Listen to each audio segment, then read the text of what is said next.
এই ধনেপাতা কাঁচা লঙ্কা মুরগিটা হঠাৎ পড়া গরমে খেতে জাস্ট দুর্দান্ত লাগবে। এই সময়টাতে ধনেপাতা কিন্তু ভীষণ সস্তা, 5 টাকাতে এই 1 আটি ধনেপাতা আমি পেয়েছি। ধনেপাতা আর কাঁচা লঙ্কাকে ব্লাঞ্চ করে তারপর ঠান্ডা জলে কিছুক্ষণ ভিজিয়ে রেখে এটার একটা মিহি পেস্ট তৈরি করে নেবো। ঠান্ডা জলে ভেজানোর ফলে রংটা খুব সুন্দর আসবে। এবার চিকেনটাকে ম্যারিনেট করব। ছোট করে পিস করিয়ে কাটিয়ে এনেছিলাম। ফেটানো টক দই দেবো, ধনেপাতা কাঁচা লঙ্কা বাটা, নুন, হলুদ, জিরে গুঁড়ো, ধনে গুঁড়ো আর কিছুটা সর্ষের তেল, সব একসাথে ভালো করে মিশিয়ে ম্যারিনেশনটা 30 মিনিটের জন্য রাখবো।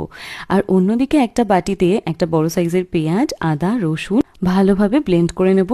এইবার কড়াইয়ে দেব সর্ষের তেল। সেই সর্ষের তেলটা গরম হয়ে এলে দিয়ে দেবো সেই পেঁয়াজ, আদা, রসুন পেস্টটা। এবার ভালো করে ভেজে নিয়ে যখন ভাজা হয়ে যাবে তারপর অ্যাড করে দেবো ম্যারিনেট করা চিকেনটা দিয়ে প্রথম 15 থেকে 20 মিনিট ভালো করে কষাতে হবে।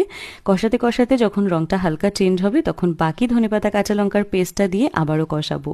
এইবার কষতে কষতে দেখবো চিকেন থেকে